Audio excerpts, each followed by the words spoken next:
Welcome back to Investment Blueprint, where we help you navigate the world of investing with passive instruments. In our previous episodes, we covered a range of topics from understanding the basics of passive investing to diversifying your portfolio through different sectors and industries. Today, we'll be discussing why investing in the American market can be a good option for Indian investors. So, going on with the topic, Pratik, as an investment expert, why do you think it is important to invest in the American market? Yeah, sure.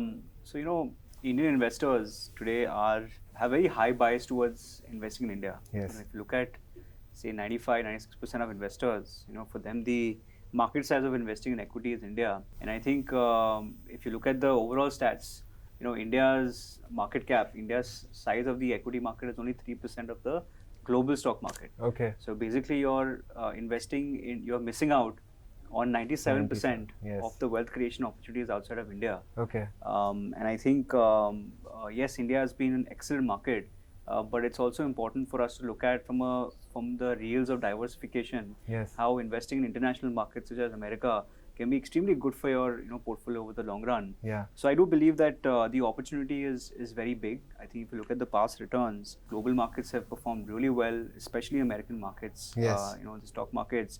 So we've seen that there is a lot of opportunity for wealth creation, not only in India but also outside. Yeah. And today with a lot of passive funds, that makes it very easy for investors, to invest in global stocks. I'm sure you would have heard of Apple, Google, Netflix. Definitely. If I give you a list of top 500 companies in India Yes. versus the top 500 companies in the US, a lot of our younger folks will, relate more with the American Yes. companies than the Indian companies.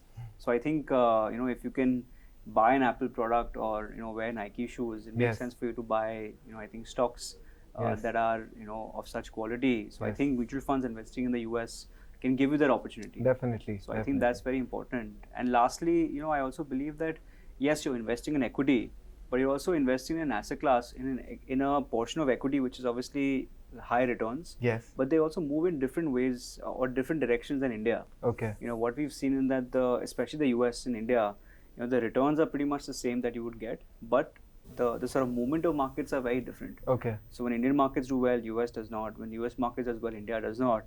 So by adding these two in your portfolio, you're basically making your portfolio a lot more stable. Yes. Because suppose tomorrow India does badly, you have a sizable US sort of portion for Yes. you to sort of get that downside protection. Yes. Who would So cover everything that goes wrong? Yes, exactly. So what the technical term would be correlation. Yes. The correlation between Indian markets and US markets are very low. Very low.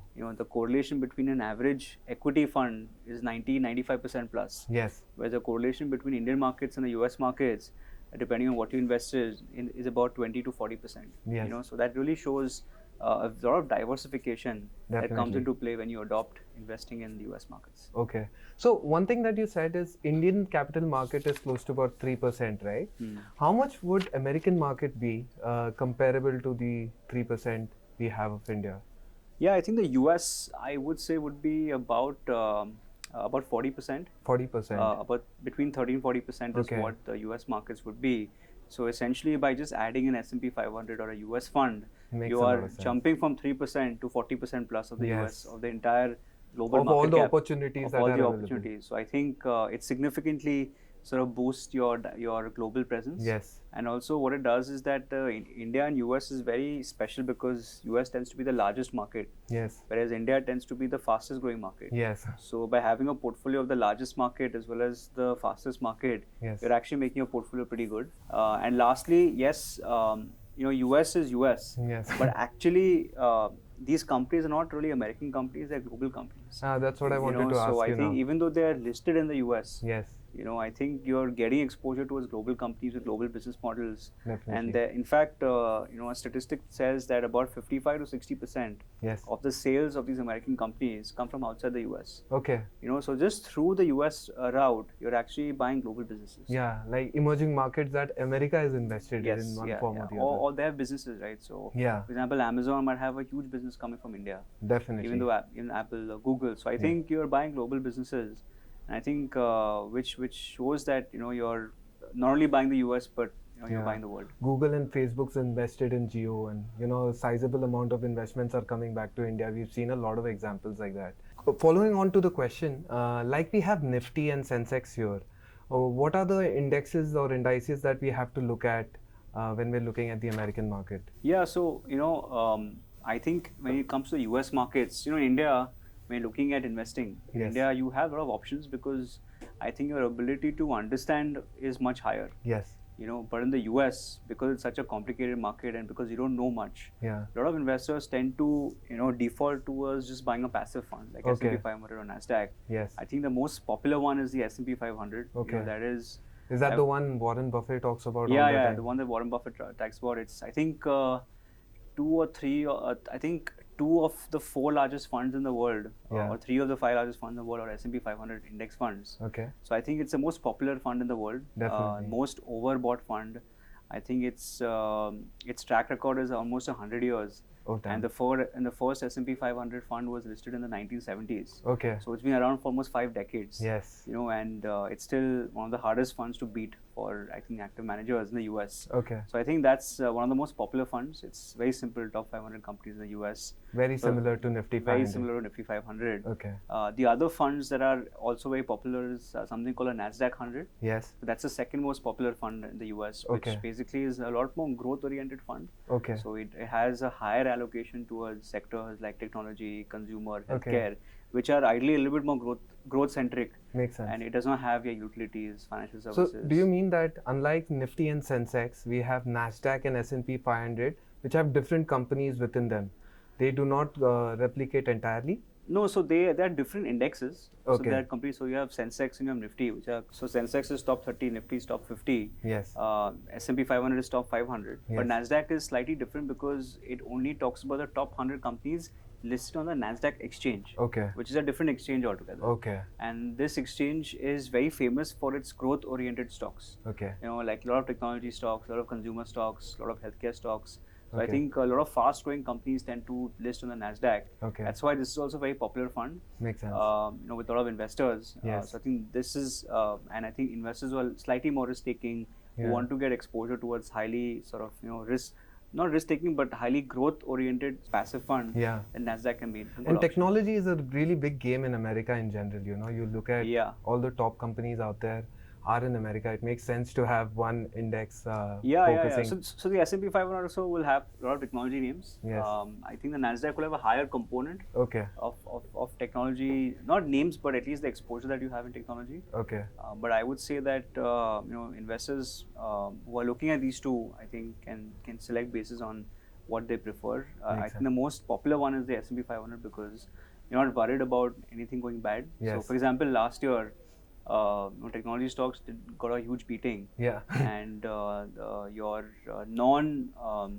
your low growth stocks like utilities, energy, they did really well. Yes. So S&P 500 did really well last year versus the Nasdaq, and this keeps happening. So I think Okay. I think these two are the most popular. Okay. The other ones that are popular also are something called the Dow Jones Industrial Average. Okay. So this is a very old index. It's been around from the 1800s. Okay. It's not very popular, but basically it's basically also One of the things that everybody knows. one of the indexes that people follow. Although we wouldn't recommend investing in it because it's not, the methodology that they use is very archaic. Okay. But it's also out there. It's quite popular.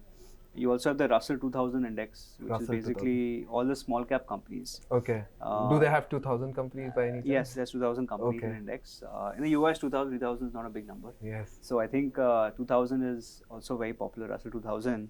And then you also have the Wilshire 5000 index, Okay. I think, which is again a broad measure, all 5000 companies Yes. in the US market. So I think these are some of the popular indexes that people could look at in terms of investing in the US markets. That sounds really nice to know about different associations that you can compare India and America. I'm sure our viewers would understand now that S&P 500 is similar to Nifty 500 in a way, and then Nasdaq is a version of an index which is more catering towards technology, Yeah. but is an index that everybody follows.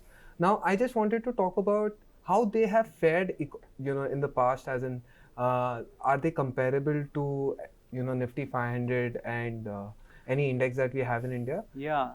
So I think performance-wise, I think people should not be swayed too much by past performance, Okay. especially recent performance, because international funds have done phenomenally well in the last 10 years. Okay. In fact, beating India also. Yes. So I think international funds, Nasdaq, I think has delivered 21-22% over the last 10 years, and S&P's done about maybe 15 to 20%. Yeah. So I think in terms of performance, these funds have done really well.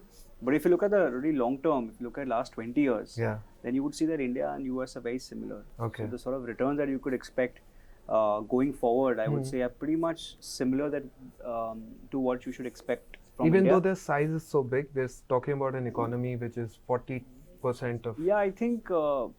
I mean, honestly, even if you look at the company, so the thing is, when it comes to investing in international indices, Yeah. you are basically not betting on the country as much, Okay. because you're investing in the top 30. I mean, most of your investments will be in the top 50 companies, which are globally diversified. Okay. So you're not really as sort of. The world is your oyster. Yeah, to you're not make as business. exposed to the US as a country. Okay. So I think they used to be good barometers for the economy, Yeah. but now I don't think they are, because their global business models. Yes. Like a recession, for example, may impact real estate, energy, but may not impact something like an Apple or a Google or a Netflix, because their business models are a lot more sort of complicated. Okay. So I do believe that in terms of returns, people should expect similar returns to what that they can expect in India. Makes But sense. the real reason to why you should invest is because of diversification. What Okay. we've seen is that the US markets and Indian markets move in very different directions. Hmm. Normally, when you had to reduce risk in your portfolio, you would buy something like a fixed income. But the problem with fixed income is that you're sacrificing returns for lower risk. Yeah. You're not sacrificing returns. Returns are pretty much where they are. Okay. But your risk of your portfolio is going down because you are exposed to multiple geographies. Okay. So I think diversification is the name of the game. Makes sense. 40% of the world is something that you get into directly. Yeah, I think it makes sense to allocate, say, 10, 15, 20% of your portfolio. Okay. Because, I think it will lower the volatility of your portfolio dramatically. And between that, how much would you want people to allocate towards S&P 500 and Nasdaq 100 for that matter? I think it really depends on customer to customer. So, I think someone who wants to take a very pure, broad-based exposure, then Okay. S&P 500 is very good. If someone is slightly risk-taking and wants to have a higher sort of, percentage of their investment in Nasdaq, Yes. or in something growth-oriented, in Yeah. technology, then Nasdaq is good. I would say most investors end up taking a 50-50 bet. 50-50. Okay, makes sense. I was also thinking about, the factors that would influence the investment in US. For example, rupee depreciation. It's a big matter of concern when it comes down. We've also seen rupee go from 70s to 80s in the last decade, Yeah. right? In such a scenario, is it beneficial or not to invest in something that is in America, or something that we're absolutely. buying in Yeah. dollars? So the good reason about investing abroad, and especially investing in America, Yeah. is that in India a lot of your returns are coming from stock appreciation. Okay. Buying Reliance, and most of your returns will come from Reliance stock going up. Yes. In the US, the dividend policies are very good. Because it's a more advanced economy, so companies tend to I think deliver or announce higher dividends. Okay. So when you look at a US fund, you are basically looking at income from three sources. Okay. You're looking at stock appreciation, you're looking at dividends, which tend to be a lot higher, maybe 2x of what India does on average, and you're also looking at rupee depreciation, which is about 3 to 5% every year. So you're looking at like an investment vehicle which gives you three different avenues of returns. And we've all seen that, I think the dollar, when I went to school, when I went to college in the US, I used to pay 40, 45. Yeah. And now it's 75, 80. Yes. And tomorrow it's going to be 100. So I think the cost of education, for example, today is gone up 2.5 times Yes. than what I had when I had gone about 10, 15 years ago. Yes. So I believe that, and increasingly, a lot of our spend is happening in dollar. Yeah. We are making more foreign trips.